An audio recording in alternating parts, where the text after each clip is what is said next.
Hello friends, welcome to tricky dose. आज हम पढ़ेंगे सीमेंट। मैं हूं Snehal. I am a BTech graduate from VIT and then I am selected in RRB JE 2019. So I will teach you about cement of the subject concrete technology. So let's begin the class.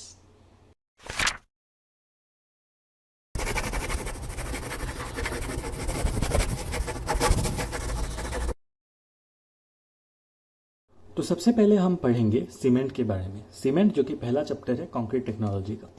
Cement क्या होता है? Cement is an artificial building material used in construction which mainly consist of calcareous compounds, lime, chalk, marl which contain calcium and argillaceous compounds, clay, marl, shale which contain silica.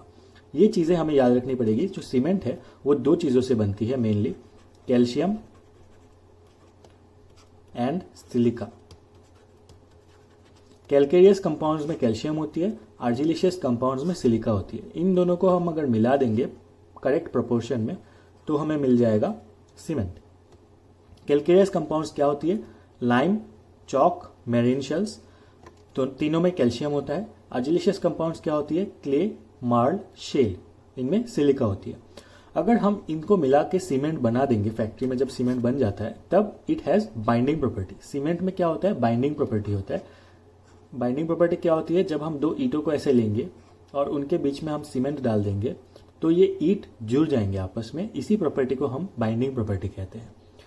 Cement किसने invent किया था? Cement was invented by Joseph Aspdin in the year 1824। 1824 में Joseph Aspdin ने cement को invent किया था। लेकिन जो जोसेफ एस्पिडिन ने सीमेंट इन्वेंट किया था, पोर्टलैंड नाम की एक जगह थी यूरोप में। एक जगह है पोर्टलैंड। पोर्टलैंड में एक माउंटेन के पास जोसेफ एस्पिडिन ने सीमेंट डिस्कवर किया और उसको यूज किया। बाइंडिंग प्रॉपर्टी के कारण उसको कंस्ट्रक्शन में यूज किया। लेकिन जो वो सीमेंट था, पोर्टलैंड सीमेंट, वो सीमेंट और आज के सीमेंट में बहुत अंतर है। आज जो मॉडर्न सीमेंट हम यूज करते हैं कंस्ट्रक्शन में, वो किसने डेवलप किया? उसको डेवलप किया आइजैक चार्ल्स जॉनसन ने 1845 में। जो मॉडर्न सीमेंट हम यूज करते हैं उसको आइजैक चार्ल्स जॉनसन ने 1845 में डेवलप किया।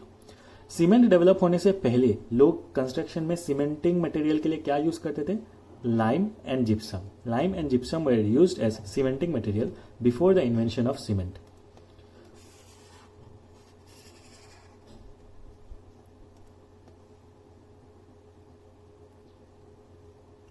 अब हम देखेंगे सीमेंट की इंग्रेडिएंट्स क्या क्या है। सीमेंट के जो मेन इंग्रेडिएंट्स है वो है lime, silica, alumina, calcium sulphate. Calcium sulphate जिसको हम जिप्सम के नाम से जानते हैं, जिप्सम,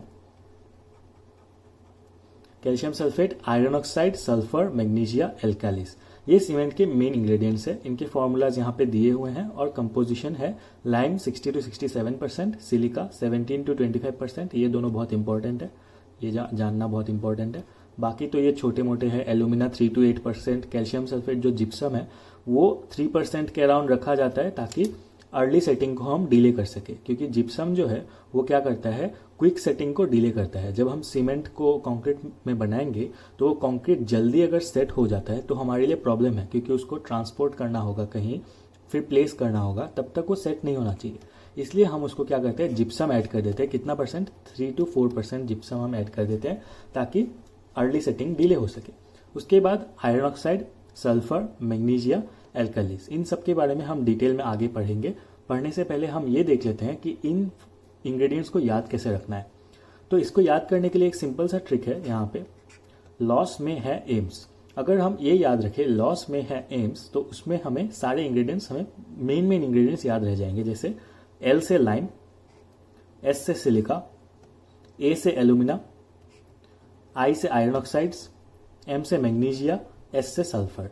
ये सीमेंट के जो मेन एलिमेंट्स है वो हमें याद हो जाएंगे। लॉस में है एम्स अगर हमने याद रखा तो lime, silica, alumina, magnesia, iron oxide, sulphur. और एक्स्ट्रा जो है कैल्शियम सल्फेट, जिप्सम तो हमें ऐड करना ही है, क्योंकि वो 3% नहीं देंगे तो सीमेंट जल्दी सेट हो जाएगा, तो ये तो याद रह ही जाएगा जिप्सम। और एल्कालीज बहुत ही कम परसेंट, 0.2 से 1% एल्काली रहता है। और एल्काली ऐसे भी ना रहे तो ज्यादा अच्छा है। एल्काली रहने से सीमेंट की प्रॉपर्टी वीक होती है, जो हम आगे पढ़ने वाले हैं कि एल्काली कैसे सीमेंट के लिए हार्मफुल है।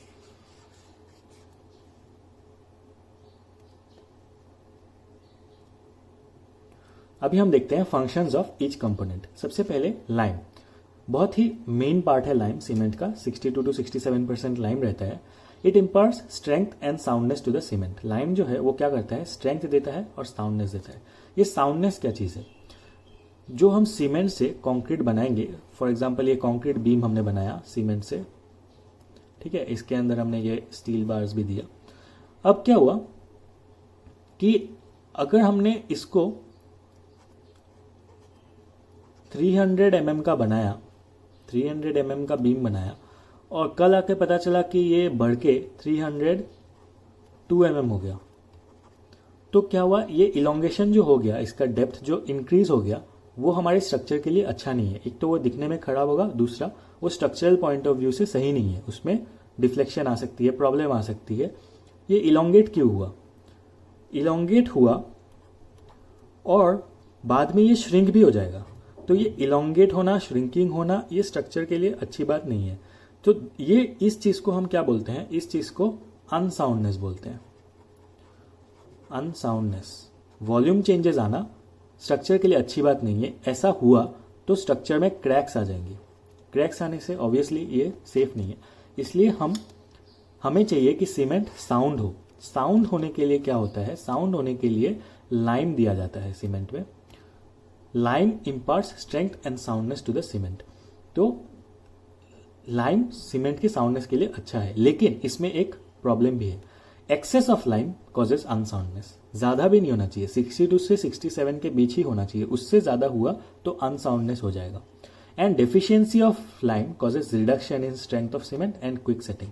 लाइम अगर डेफिशिएंट रहा, कम रहा, प्रोपोर्शन से कम रहा, तो स्ट्रेंथ कम हो जाएगा, क्विक सेटिंग हो जाएगी, सीमेंट बहुत जल्दी सेट हो जाएगा। सीमेंट में भी पानी मिलाया, सीमेंट में अभी वाटर मिला दिया, वाटर मिला के हमको इसको प्लेस करना होगा, कहीं ले जाके बीम में डालना होगा, कॉलम में डालना होगा, डालने से पहले ही वो सेट हो जाएगा, ब्रिक जैसा बन जाएगा, फर्म बन जाएगा, तो हमारा कोई फायदा ही नहीं है। इसलिए हमें लाइम करेक्ट प्रोपोर्शन में डालनी होगी। करेक्ट प्रोपोर्शन में डालने से it imparts strength and soundness. Next आते हैं सिलिका पे।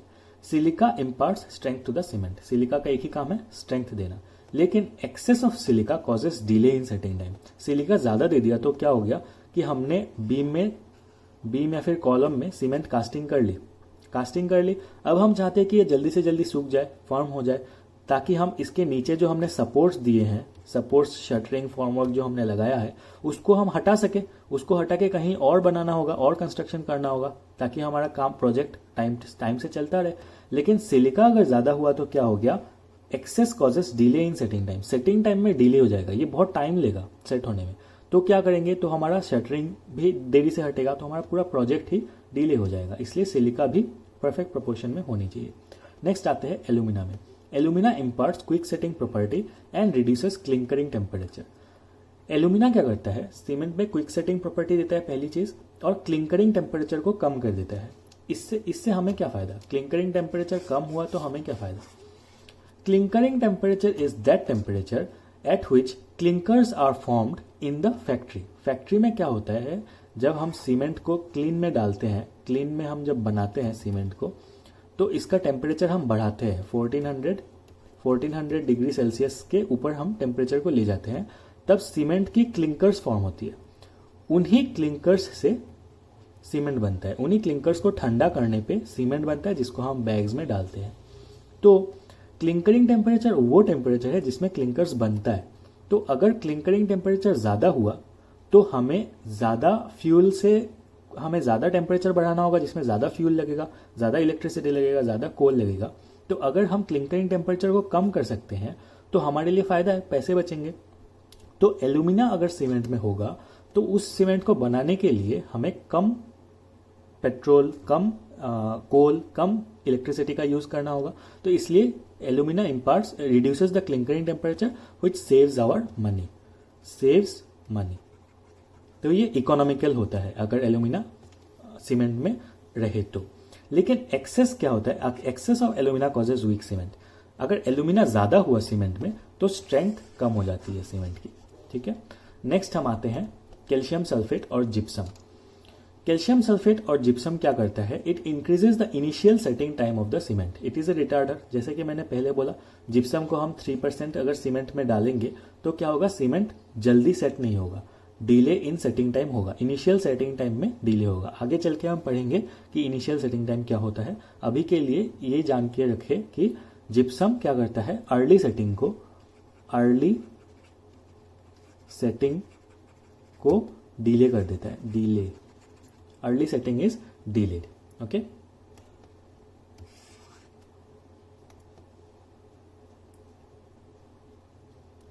Next iron oxide.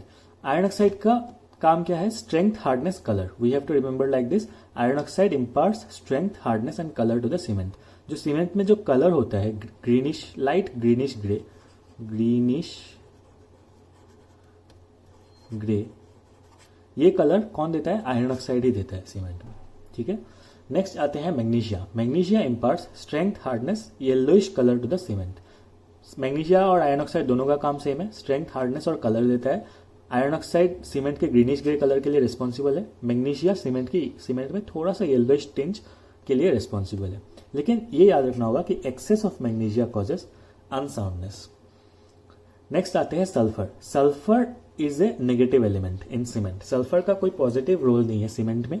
वो क्या करता है, वॉल्यूम चेंजेस करता है और imparts unsoundness to the cement. पहले हमने देखा था कैसे अनसाउंडनेस सीमेंट के लिए खराब है, वॉल्यूम चेंजेस सीमेंट के लिए खराब है। इससे क्या होगी, क्रैक्स डेवलप होगी, क्रैक्स डेवलप होगी तो स्ट्रक्चर सेफ नहीं होगा।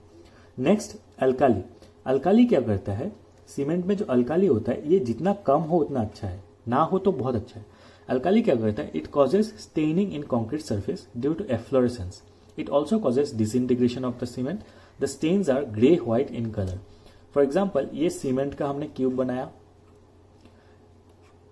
ये अगर हमने सीमेंट का क्यूब बनाया तो इसके अंदर जो अल्काली छुपा हुआ है, वॉइड्स में अल्काली है, वो क्या करेगा, वो केमिकल रिएक्शन करके बाहर आ जाएगा, बाहर आके सरफेस पे आ जाएगा और सरफेस में कैसा स्टेन्स बनाएगा, ग्रे व्हाइट स्टेन्स बनाएगा सरफेस में, एल्काली रिएक्शन होके। ठीक है, तो ये प्रोसेस को ये एफ्लोरेसेंस भी बोलते हैं। और इससे क्या होता है, सीमेंट कभी कभी डिसइंटीग्रेट हो जाता है। डिसइंटीग्रेट मतलब सीमेंट के स्टोन्स, सैंड और सीमेंट ये तीनों अलग हो जाते हैं। तो क्या हुआ, डिसइंटीग्रेट हो गया तो उसका स्ट्रेंथ तो क्या हो गया, नेग्लिजिबल हो गया, तो कोई फायदा नहीं है ऐसे सीमेंट का। तो इसलिए अल्काली सीमेंट के लिए नेगेटिव एलिमेंट है। क्या क्या नेगेटिव एलिमेंट है, सल्फर और अल्काली नेगेटिव है। आयरन ऑक्साइड ज्यादा हुआ तो भी बुरा है, कलर बहुत ज्यादा आ जाएगा। मैग्नीशिया ज्यादा हुआ तो अनसाउंडनेस होगा। तो ये सारे पॉइंट्स हमें याद रखने पड़ेंगे। These are the main components of cement. Next lecture में हम लोग देखेंगे कि बोक्स कंपाउंड्स क्या होते हैं, फिर आगे हम मैन्युफैक्चर कैसे करते हैं सीमेंट को और टाइप्स ऑफ सीमेंट्स क्या क्या होते हैं। Thank you.